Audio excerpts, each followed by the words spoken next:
Bem-vindo à nossa série exclusiva de estudo e decodificação mental do livro Mais Esperto que o Diabo. Aqui nós analisamos cada capítulo sob a ótica da neurociência, da psicologia e do comportamento humano, porque aquilo que você não compreende acaba controlando você. Você já percebeu que algumas pessoas destroem os próprios sonhos exatamente quando estão prestes a crescer?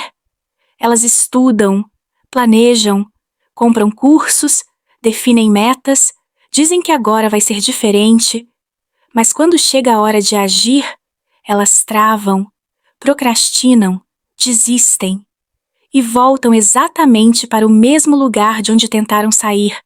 A maioria acredita que isso acontece por falta de disciplina, mas Napoleão Hill apresenta neste segundo capítulo uma explicação muito mais profunda. Segundo ele, existe uma vulnerabilidade mental que mantém milhões de pessoas presas a uma vida muito menor do que poderiam viver. E o mais impressionante, a neurociência moderna mostra que essa observação continua extremamente atual. Hoje vamos mergulhar no capítulo 2, de Mais Esperto que o Diabo, e entender como o medo pode sequestrar a capacidade humana de pensar, decidir, agir, prosperar e assumir o controle da própria vida. Neste capítulo, Hill afirma que as pessoas não nascem derrotadas. Elas são condicionadas a duvidar, condicionadas a obedecer, condicionadas a temer a pobreza, temer a crítica, temer a rejeição, temer o fracasso, temer o julgamento dos outros.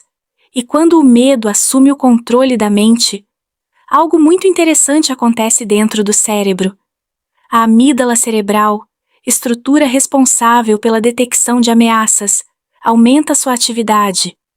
Ao mesmo tempo, o córtex pré-frontal, responsável pelo planejamento, pela tomada de decisão, pela estratégia, pelo autocontrole, começa a perder eficiência. Na prática, você deixa de agir baseado em objetivos e passa a agir baseado em proteção. Você deixa de buscar crescimento e começa apenas a evitar sofrimento. É exatamente nesse ponto que surgem comportamentos como procrastinação, indecisão, necessidade excessiva de aprovação, perfeccionismo, autossabotagem e medo constante de errar. E aqui está uma das observações mais importantes deste capítulo. A maioria das pessoas acredita que está sendo racional, quando na verdade está sendo governada pelo medo. Napoleão Hill chama a atenção para um detalhe fascinante. O medo não paralisa apenas os seus resultados. Ele paralisa a sua capacidade de pensar por conta própria. E talvez seja exatamente por isso que tantas pessoas passam anos, ou até décadas, vivendo abaixo do próprio potencial. Agora vem a grande virada deste capítulo. Você não precisa eliminar o medo para avançar. Isso seria impossível. Todo ser humano sente medo. A diferença entre quem cresce e quem permanece estagnado não está na ausência do medo, mas na capacidade de agir apesar dele. E aqui a neurociência faz uma descoberta extraordinária. Toda vez que você executa uma ação que estava evitando, mesmo sentindo desconforto, mesmo sentindo insegurança, mesmo sentindo medo, o cérebro recebe uma nova informação. Ele aprende que aquela ameaça talvez não fosse tão perigosa quanto imaginava. Com o tempo, os circuitos ligados ao medo começam a enfraquecer, e os circuitos ligados à confiança começam a se fortalecer. Por isso, coragem não é um sentimento, coragem é uma decisão. Você não espera a confiança chegar para agir, você age, e então constrói confiança. Talvez essa seja uma das maiores lições de todo este capítulo. O medo cresce na inércia, mas enfraquece diante da ação. Agora eu quero que você reflita.